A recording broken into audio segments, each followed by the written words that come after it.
Suasana seperti inilah yang akan kita rasakan saat memasuki Dusun Sade setelah menempuh jarak kurang lebih 20 km dari kota Mataram, Nusa Tenggara Barat. Letak dusun yang tepat di pinggir jalan raya Mataram Sengkol ini sangat memudahkan siapapun yang hendak mengunjungi dusun ini. Bangunan perumahan asli suku Sasak langsung mencuri perhatian setiap orang yang melewati jalan ini. Oh iya, saya Dio Mukti. Kali ini, saya berkesempatan melihat ciri khas bangunan rumah adat suku Sasak di Dusun Sade. Memasuki kawasan Dusun Sade, saya langsung disambut oleh Pak Embar, warga asli Dusun Sade. Sugeng Rahu Semeton. Saya Dio, Pak. Saya Embar. Pak Embar menceritakan kepada saya, di Dusun Sade ini memiliki beberapa bentuk rumah yang disesuaikan dengan fungsinya. Salah satunya Balai Gunung Rate. Atapnya dari alang-alang, dindingnya dari bambu, tiang dari kayu dan lantainya dari tanah liat. Semua bahan-bahan ini mereka dapat langsung dari alam. Lebih uniknya lagi, masyarakat adat Dusun Sade ini melaksanakan pembangunannya secara bergotong royong. Kayu, bambu ya kita tebang sendiri. Tebang sendiri. Kalau bangun rumahnya itu kayak gimana, Pak? Membangun rumah masih dengan cara gotong royong ya. Namun untuk membangun rumah, pertama kita harus memberitahu atau meminta izin kepada orang yang dituakan di sini. Jadi ada jeru keliang, kemudian ada mangku.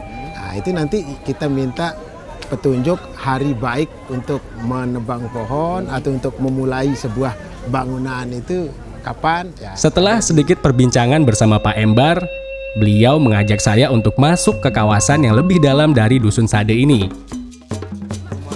Ya, ini rumah adat suku Sasak juga. Ternyata benar.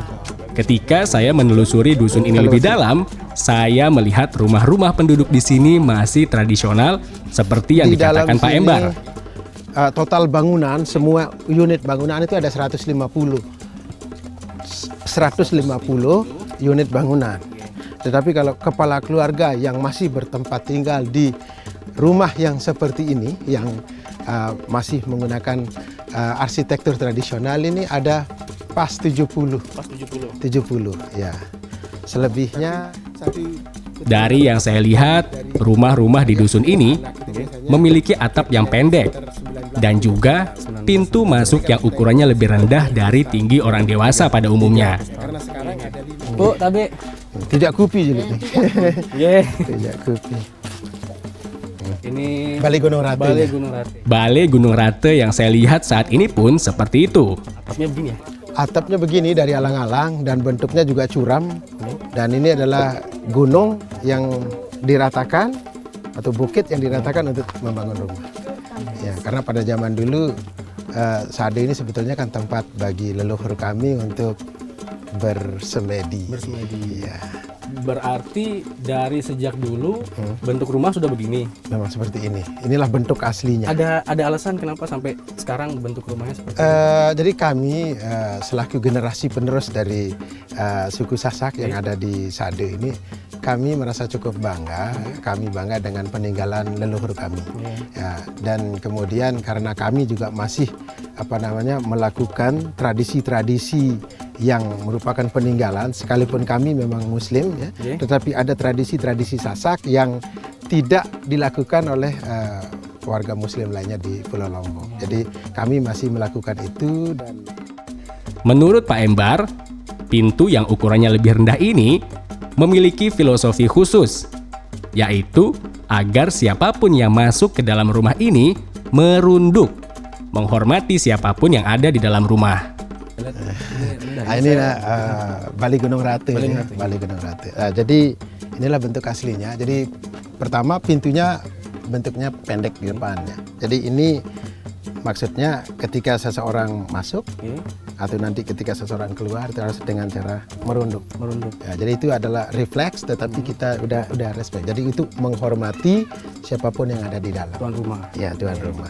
Siapapun yang ada di dalam. Jadi begitu kita masuk kan sudah dengan gerak menunduk. Dari yang saya perhatikan, bangunan yang memiliki atap berbentuk seperti gunung ini memiliki ukuran yang kurang dari 1 are. Tapi ada sisi menarik dari ukuran yang kecil ini. Setiap bagian dari rumah ini memiliki nama dan fungsinya masing-masing. Pada undak pertama, bernama Rongrong, yang fungsinya sebagai tempat berdirinya tamu. Kemudian pada undak kedua, bernama Sesangkok. Di bagian ini memiliki bermacam fungsi. Bisa dijadikan tempat untuk menerima tamu, dijadikan tempat untuk melakukan zikir, dan tempat berbaringnya keluarga yang sakit pada sudut kanan Sesangkok, dan pada sudut kirinya dijadikan tempat untuk berbaring jenazah salah satu keluarga. Kalau ada orang yang sakit, berbaringnya harus di sini. Nah, kalau Sesangkok kanan, ya, Sesangkok daya, itu biasanya difungsikan untuk kalau ada keluarga yang meninggal, itu berbaringnya harus di sana. Sesangkok memiliki fungsi yang lebih umum layaknya ruang tamu. Berbeda dengan balai dalam yang berada pada undak ketiga. Di bagian ini, siapapun tidak boleh masuk selain keluarga. Undak ketiga ini terbagi menjadi 2 ruang. 1 ruang menjadi dapur, dan ruang lainnya lagi digunakan sebagai kamar bagi anak perempuan. Di Dusun Sade, tidak hanya Balai Gunung Rate saja yang memiliki bangunan berpenghuni. Pak Embar yang juga sebagai ketua kelompok sadar wisata, Pokdarwis Dusun Sade, menunjukkan kepada saya 2 bangunan lain yang dijadikan tempat huni selain Balai Gunung Rate, Balai Bontor, dan Balai Kodong. Kalau saya lihat dari ukurannya, 2 balai ini lebih kecil dari Balai Gunung Rate. 2 balai ini juga memiliki fungsinya masing-masing. Balai Bontor digunakan untuk keluarga yang usianya sudah sepuh. Maka dari itu, lantai dari rumah yang berbentuk persegi ini tidak memiliki undak-undak seperti Balai Gunung Rate. Pak Embar menjelaskan, lantai Balai Bontor ini tidak memiliki undak-undak supaya lebih memudahkan orang yang sudah sepuh untuk berjalan. Untuk Balai Kodong, ukurannya lebih kecil lagi. Rumah ini digunakan sebagai tempat tinggal sementara bagi pengantin yang baru menikah. Dan kami pun kalau di sini masih menggunakan lampu tradisi untuk acara-acara tradisi itu kita harus mematikan listrik ya. Harus memakai lampu yang seperti ini dari kerang, minyak kelapa, di sini dinyalain pakai sumbu. Makanya seperti ini kita gantung. Walaupun saya terlahir di Lombok, setiap bangunan yang ada di Dusun Sade ini membuat saya selalu merasa kagum. Selain karena bentuk bangunan yang tetap dipertahankan sejak 300 tahun yang lalu, ada tradisi menarik lainnya yang selalu membuat saya penasaran, yaitu tradisi belulut. Ini adalah tradisi melumuri lantai dengan kotoran sapi. Ini kalau lantainya saya dengar diolesin sama ini ya. Oh iya, betul. Ya. Jadi ini kan pondasinya ini kan terbuat dari tanah ya. Tanah yang dicampur sama kulit padi. Kulit padi yang kasar, sekamnya itu diaduk menjadi satu. Nah, kemudian dibikin jadi pondasi. Nah, setelah itu ketika lantai rumah ini nanti kering atau retak-retak, dipel menggunakan kotoran sapi. Tetapi ketika mereka mau mengadakan acara yang bersifat tradisi, yang bersifat ritual, yang mana tradisi tersebut disebut dengan tradisi memulih, itu ngepel lantai rumahnya harus menggunakan kotoran kerbau. Alasan kenapa kami mengepel rumah memakai kotoran kerbau misalkan, karena kerbau itu adalah hewan yang disakralkan untuk acara-acara yang saya sebut memuli tadi. Misalkan untuk acara-acara kematian, roah bukur, kemudian roah mosan, tradisi mengunjungi makam wali nyatu, misalkan tradisi-tradisi tolak balak yang disebut dengan roah gobok dan sebagainya. Itu yang dipotong adalah kerbau. Kebetulan saat saya sedang datang, yang punya rumah akan melakukan belulut untuk memperbaiki lantai yang sudah retak. Nah ini Mas, tradisi ini namanya belulut. Belulut ini adalah mengepel lantai rumah menggunakan kotoran sapi atau kotoran kerbau. Nah, kalau yang ini sekarang kita pakai kotoran sapi karena ini bukan untuk acara ritual ya, tetapi ini adalah untuk sekedar menutupi retak-retak yang ada di lantai. Jadi karena ini pakai tanah liat, jadi kalau sudah terlalu kering itu berdebu. Nah, kadang juga retak-retak pecah-pecah. Jadi untuk menutupi itu semua kita pakaiin kotoran sapi. Bantuin Mas. Boleh ya. Boleh ya. Ini aromanya Ya. buat saya lumayan. Iya, lumayan. Harus saya akui, tradisi ini sudah saya dengar sejak kecil, tapi ini adalah pertama kali saya mencobanya secara langsung. Oh ya, Praktekkan. ditumpahin gini. Ya, tangan wadah kanan. air di sebelah kanan. Gini. Oh, pegang gini? pakai tangan kanan. Ya. Ya. Sebenarnya saya ragu-ragu ketika Pak Embar meminta saya untuk melakukan tradisi belulut ini. Karena sejak pertama kali Ina atau ibu di samping saya menaruh kotoran sapi itu di lantai, aromanya sudah sangat menusuk hidung saya. Tapi, saya takut mati penasaran kalau tidak mencobanya. Sensasi pertama yang saya rasakan ketika pegang kotoran sapi itu adalah hangat. Karena memang kotoran yang digunakan adalah kotoran sapi yang masih fresh, Belum profesional kayak ini.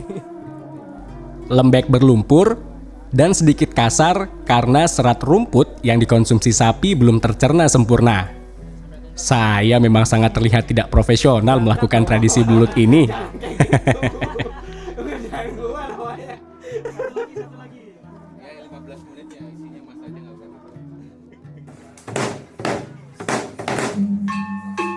Saat sedang asik-asiknya melakukan tradisi belulut, saya mendengar suara tetabuhan. Saat saya bertanya pada Pak Embar, beliau menjawab, di pelataran depan dusun sedang dilakukan atraksi gendang belik untuk menyambut rombongan tamu wisatawan yang berkunjung. Jadi penasaran? Yuk!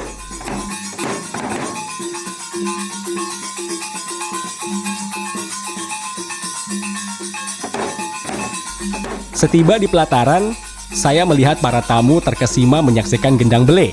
Dan saya pun ikut larut dalam menyaksikan atraksi dua orang yang dikalungkan gendang yang ukurannya lebih besar dari badannya. Yang dalam bahasa Sasak, hal ini disebut belik.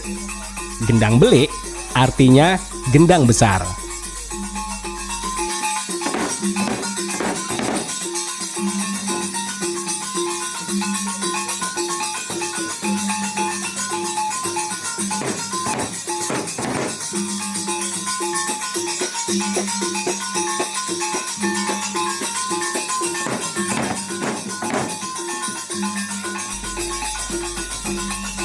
Nilai-nilai luhur kearifan lokal yang terus dipertahankan masyarakat Dusun Sade adalah bagian dari keberagaman, kekayaan budaya bangsa Indonesia.